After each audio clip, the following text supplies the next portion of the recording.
The stage lights burn into my skin as I stand alone at the podium, my professional smile fixed in place while cameras click and flash. The brightness is almost blinding, washing everything in a harsh glow that makes the ballroom seem unreal, like a carefully constructed illusion. This is it. The Gray media launch, reserved them anyway, had written their names on little cards. Mom, Dad, Everest. Like I believed that somehow this time would be different. "Miss Gray," a reporter calls from the front row, notebook poised. "Who inspired you to start your company?" The question lingers in the air between us. My throat tightens as I reach for the water glass beside me, using the moment to steady my breathing. Around me, the ballroom of the Westbrook Hotel waits, 200 industry professionals leaning forward in anticipation, their attention sharp and focused. The weight of their expectation presses against my chest. I place the glass back down carefully, my fingers trembling faintly against the cool crystal surface. "Maybe," I say, my voice quieter than I planned, almost fragile. "It came from knowing what it feels like to be forgotten." The room grows still. The silence deepens, heavy and absorbing, as cameras snap rapidly, capturing the moment my carefully constructed composure fractures. I don't cry. I learned long ago that tears accomplish nothing in the Gray household. The memory surfaces without warning. Me at 12, cross-legged on my bedroom floor, toy microphone clutched in my hand. I'd saved 3 weeks of allowance for that microphone, a cheap plastic thing with a useless cord that connected to nothing at all. But when I spoke into it, I imagined my voice traveling outward, reaching people who genuinely wanted to hear it. And, "In breaking news," I whispered to my audience of stuffed animals arranged in rows, "Soraya Gray reports that dreams come true if you work hard enough." The sound of cheering erupted from the living room downstairs, my father's booming voice echoing through the house. "Did you see that catch? That's my boy. That's a Gray man right there." Football highlights again. Everest's sophomore year game against Central High, played on our television at least twice a week. I pressed the microphone closer to my mouth, raising my voice slightly, determined to finish my imaginary broadcast despite the noise. My bedroom door opened slightly. Mom peeked in, finger pressed to her lips. "Honey, could you quiet down? Your brother's highlights are on, and your father's trying to focus." I lowered the microphone slowly. "But I was just—" "I know, sweetie." Her smile was thin, polite, distant. "Maybe later, okay? You know how important these game films are." The door closed gently. Later never came. It never did in our house. Everest's games, Everest's trophies, Everest's future. These were the pillars around which the Gray family revolved. A son carries the Gray family name. Dad had reminded me once when I asked why he missed my school speech competition. He'd ruffled my hair like I was still a child. "Your brother's got real pressure on him, Soraya. You're the lucky one." Lucky. I turn the word over in my memory as I stand on this stage 6 years after college, watching reporters scribble my quote about being forgotten. The irony is impossible to ignore. After that day when I was 12, I learned to record in whispers, learned to dream quietly, learned to speak softly into that toy microphone long after it cracked and stopped working. The plastic eventually broke, but my initials, SG, remained carved into its side. I imagined listeners somewhere leaning in close because they truly wanted to hear what Soraya Gray had to say. If I achieved enough, they would notice. If I became exceptional enough, even the Gray household would finally acknowledge me. I carried that belief with me through childhood, adolescence, and adulthood, convincing myself their dismissal hurt less if I understood it. Becoming the daughter who never complained while Everest demanded attention became my role, my burden. Senior year of high school, I sat at the kitchen table surrounded by college brochures. Northwestern's journalism program circled boldly in red ink. "Dad, I want to apply here. They have the best broadcasting program in the country." He barely lifted his eyes from his coffee. "That won't put food on the table, sweetheart. What about something practical? Business, maybe?" "Your father's right," Mom added gently, patting my hand. "Those communication degrees are more like hobbies, really. Something practical would be better." I applied anyway. I was accepted with a partial scholarship. Meanwhile, I watched my parents drive Everest to Arizona State for his full-ride football orientation, their car loaded with boxes and excitement. "We'll contribute what we can," Dad had told him warmly. My partial scholarship left a $20,000 gap. When I showed them the figures, Dad frowned. "That's a lot of money for a degree that might not lead anywhere, Soraya." I enrolled at community college instead, working night shifts at the campus coffee shop, recording my first podcast on equipment I purchased piece by piece from pawn shops. That night after registration, I sat on my bed and whispered into my secondhand microphone, testing the audio levels. My voice sounded stronger than it had at 12, less hopeful perhaps, but more resolute. "If no one will listen to me," I said to the empty room, "I'll find those who will." 6 years and 50 million monthly listeners later, I stand on this stage, scanning those empty seats one last time before continuing my speech. The words rise within me, solid and certain, growing from the quiet whispers of my childhood bedroom to fill the vast ballroom. They didn't come, but everyone else did.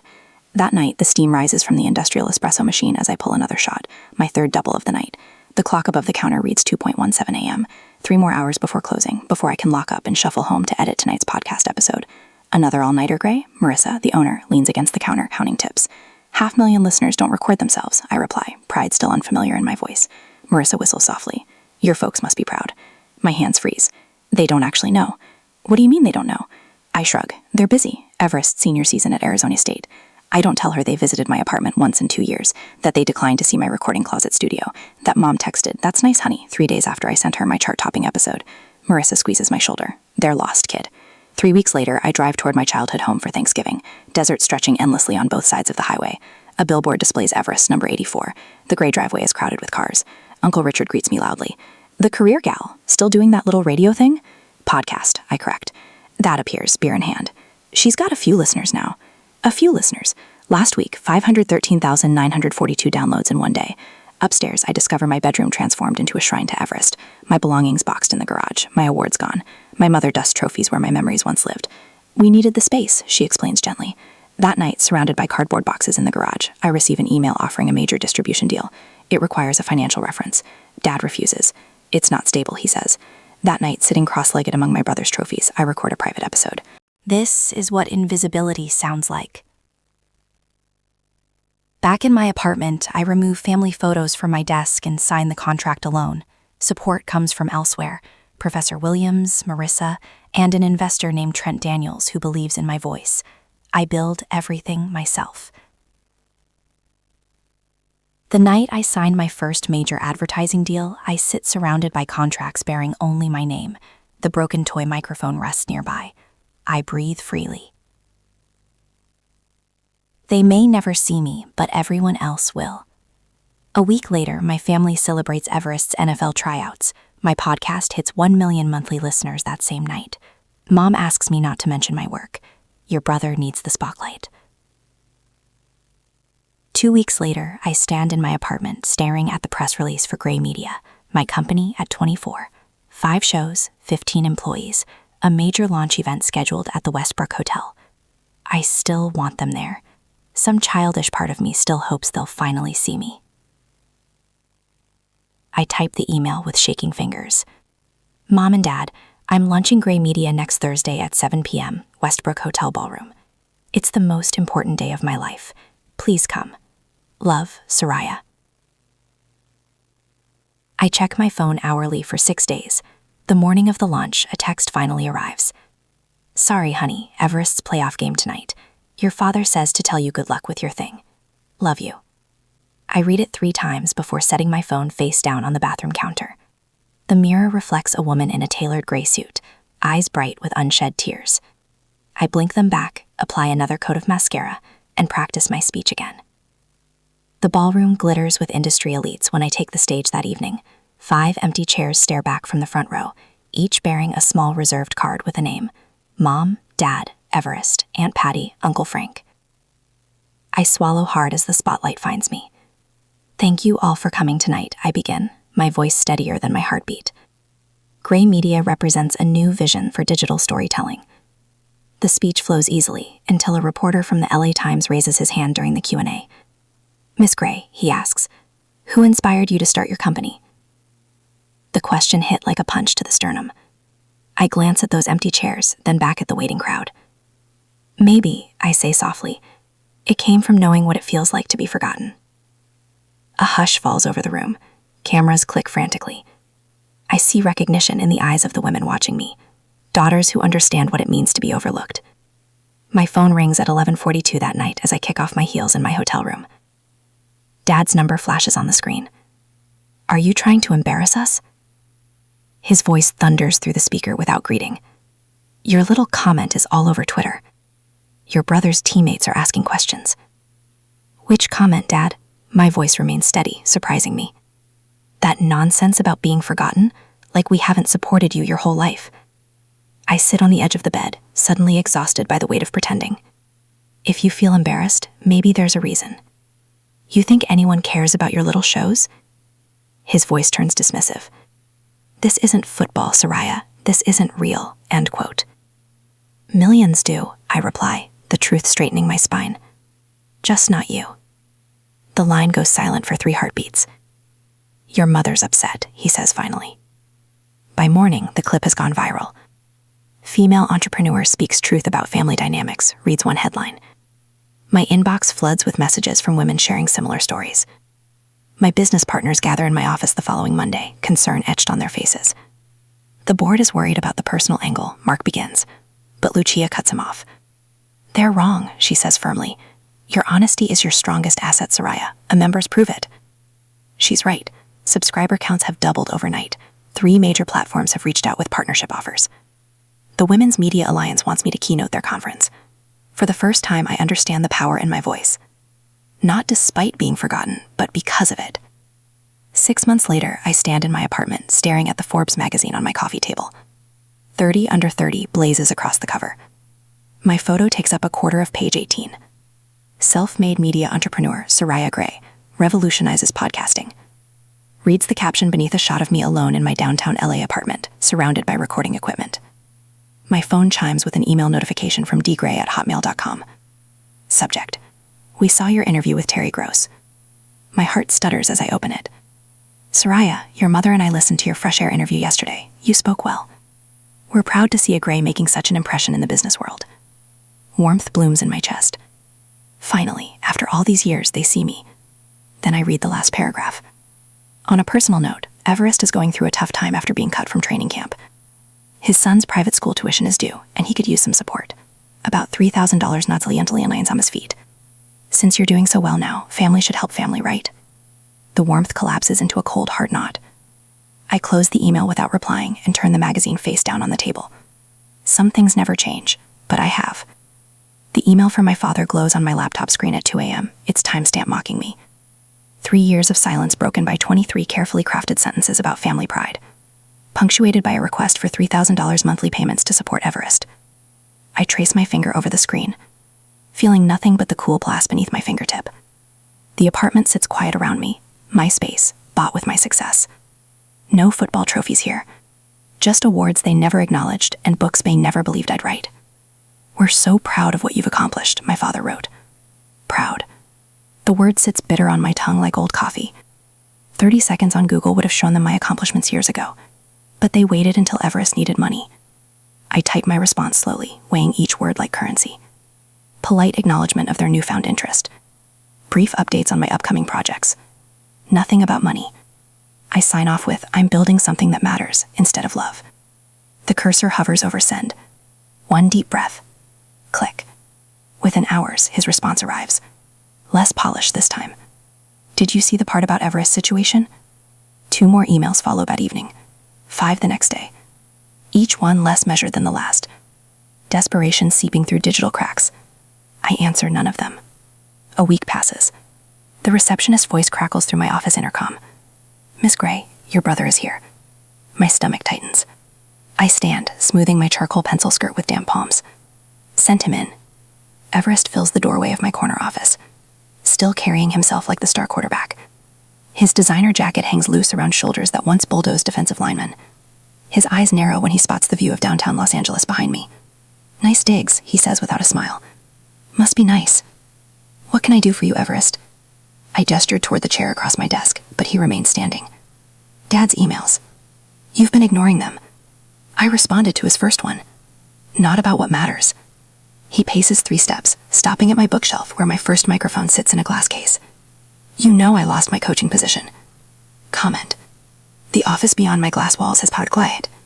My team pretends not to watch, but I feel their attention like a physical presence. I heard. I'm sorry. Sorry doesn't pay bills, his voice rises. You've got millions of listeners while my son eats instant noodles. What kind of aunt does that make you? The word aunt lands like a slap. Everest has a 9-year-old I've met exactly twice. Both times, he was too busy talking football with Dad to introduce us properly. You haven't called me his aunt since he was born. The words escape before I can catch them. This isn't about that. He slams his palm against my desk. This is about family, about helping each other when times get tough.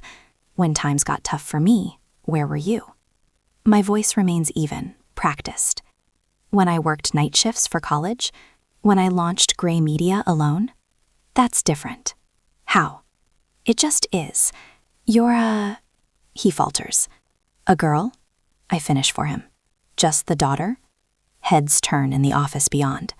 I've raised my voice without meaning to. This isn't how I planned this conversation. I take a breath, centering myself. Everest, I built this company while you got full scholarships and NFL tryouts, while mom and dad attended every game and missed every milestone in my life. I stand straighter, meeting his gaze. You can apologize, Everest, but don't turn me into your emotional ATM. His face reddens. You've always been jealous. No, I've always been invisible. I walk to the door, opening it. We're done here. That evening, notifications flood my phone. Everest's Instagram post about selfish sisters who forget where they came from has gathered steam. My father's number appears on my screen 7 times. I let each call roll to voicemail. My mother's message arrives just before midnight. Soraya, honey, family takes care of family. Your father and I gave you everything we could. Her voice cracks. Everest needs your help. He's family. I press delete. By morning, the damage control attempts have begun. A producer I once met at a conference calls, mentioning my father reached out about potential family concerns that might impact my work. 2 advertisers received similar contacts. My father has dredged up every loose connection to the media industry he can find. My team assembles in the conference room without being asked. Loyalty burns in their eyes like banked fires. They're trying to pressure you through business channels, my head of operations says, sliding a printed list across the table. These are all the inquiries we've received. How do you want us to handle it? My assistant's pen hovers above her notebook. I study their faces, people who chose me, who see my value without blood ties. Tell them all the same thing. Gray media speaks for itself, period. My mentor calls from New York that afternoon. Your brother is quite vocal online. Need anything? Just your continued support. You've always had that. He pauses. You know you're doing the right thing, right? Boundaries matter. The validation wraps around me like a shield. Thank you. The office intercom buzzes again 3 days later. Miss Gray, your mother is on line 1. My finger trembles as it hovers over the button. I press it. Mom? Soraya. Her voice sounds smaller than I remember. I wanted to call you myself, not through your father. That's a first. She sighs.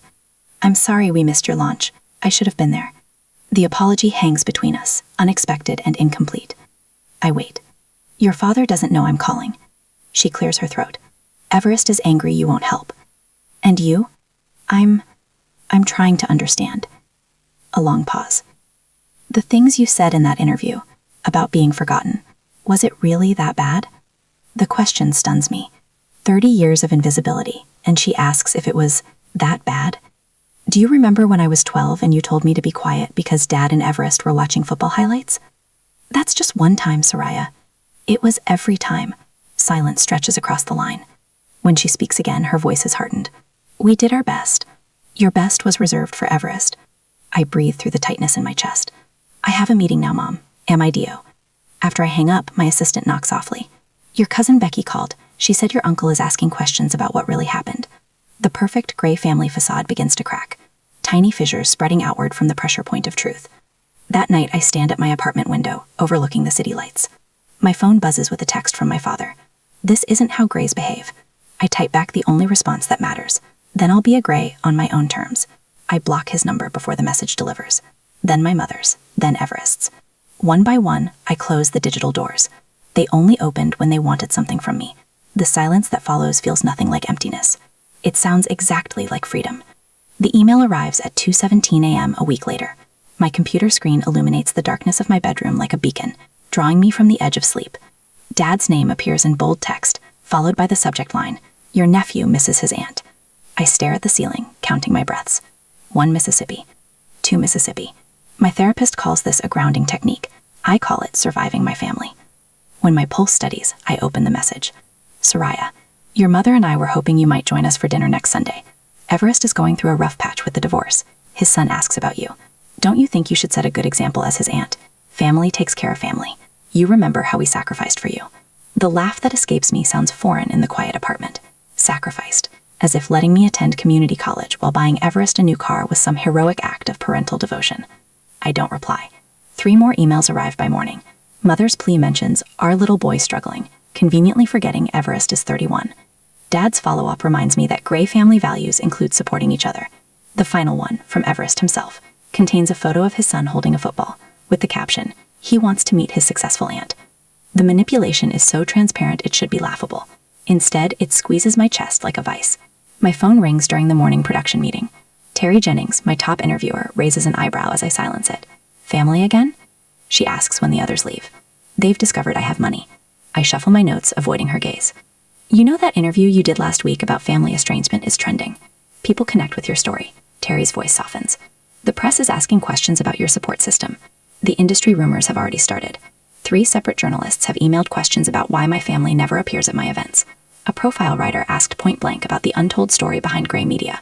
I could tell the truth, I say. The words tasting like possibility. I could tell everyone exactly who they are." Terry touches my arm. "You could, but is that the voice you want the world to hear?" The question follows me home that evening. My apartment, the one I bought without a cosigner, without family help, feels different tonight. Less like a sanctuary and more like a war room. On my desk sits the planner for next week's recording schedule. Tomorrow's slot remains conspicuously empty, reserved for special content. The next evening, I power up my microphone. The red recording light blinks, patient and waiting. Unlike my family, it has always been there when I needed it. "This is a special episode," I begin, my voice steadier than my hands. Names and identifying details have been changed to protect privacy. I pause, considering what comes next. The temptation to name them burns like acid in my throat. To finally force them, to face what they've done, to let millions hear how the great William Gray and his athletic prodigy son treated the daughter who dared to succeed on her own terms. But that would make me exactly what they claim,